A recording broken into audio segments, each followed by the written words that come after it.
Welcome to section 6, where we're going to be adding more features to the app. In this section, we're going to take a look at how to display in-app alerts with actions using the UIAlertController.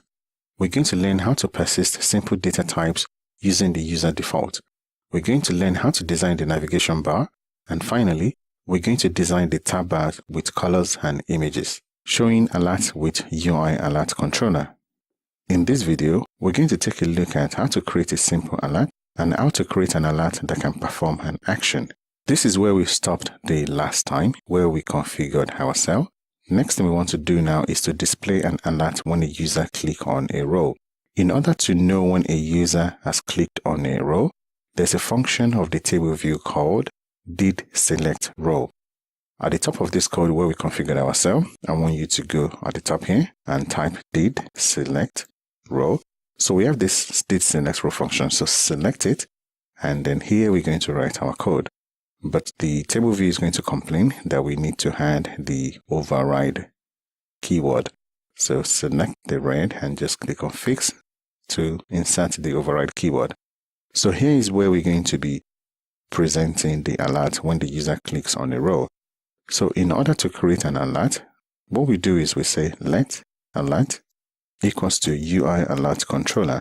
So there's this class called UIAlertController that display an alert message to the user. Select that and then open a bracket. We want to select the third option because that allows us to give the alert a title, a message. Okay, so the first option is the title. So we want to say save. So we're just going to give that title and then the message. Do you want to save this value? And the preferred style, if you press the tab key, if you want to navigate through this option, just press the tab key on your keyboard.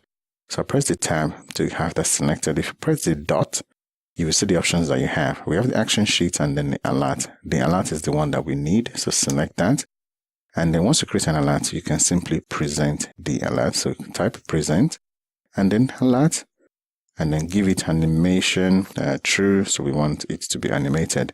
So we create an alert with a title and a message. It's going to be of type alert, and then we present it. So now let's run the app to see what that looks like. Remember that when you have a table, without the data, there are no cells. So if I click on any of the cells, now it's not going to work.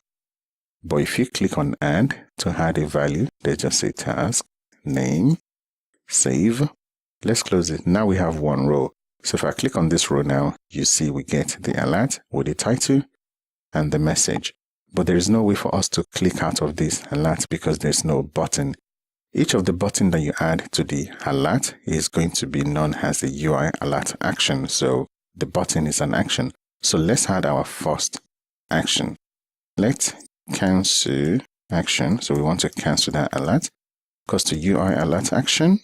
Okay, and then open a bracket. Select the option, and then what's the title of that action? I'm going to call it cancel. And then the style, if you press the dot to get a style. So we have three options. I'm going to select the cancel option. And then this under, the under simply means which code do you want to run when the user clicks that button. We don't want to write any code, so I'm going to say nil. So now we've created one action, but Xcode is telling us that we created something, but we never use it.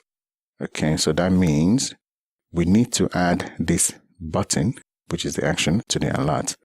And it's very simple to do. You just have to say alert dot add action. So you want to add the action that we just created, and that will be the cancel action. So now let's run our code. And let's add one row, task, name, save, close. So now if you click on this row, you can see now that we have the cancel button added, and it still have the title and the body. So if I click on cancel, we can always bring it back by clicking on the row. Click on the row, cancel. So now let's write another action. So that will be OK action. Let OK action. You can call it anything you want. Goes to UI alert action, and then open the bracket, select. The title will be OK. The style, I'm going to select the one that says destructive. What that means is it's just to inform your user because the title of that button will be red. It is to inform your user that they're about to perform a destructive action, for example, deleting something on the app. So just to call the user attention to it. And then the handler in here, because I want to run a code when the action has been clicked, instead of me to put a nil here, what I'll do is I'll press enter. By pressing enter, the UI alert action that is returned back just called that action. But here we're going to write our code. So I'm going to print something. I'm going to print this button was clicked. Let me say OK button. You can put any code here. Inside these two brackets for the OK action, you can put any code here. One of the mistakes that you will make is to create an action and then forget to add it to the alert. And this is the one we're getting again. I make that mistake all the time. So I'm going to say alert.add action. So we want to add the OK action. So remember, every time you create an action, you have to add it. And then another mistake you will make is to forget to present your alert. So keep those two things in mind. Okay, so let's add a row so that we can have something to click on. Task name, save, close, click on the row. Now we have two buttons and the OK is red because we make it a destructive.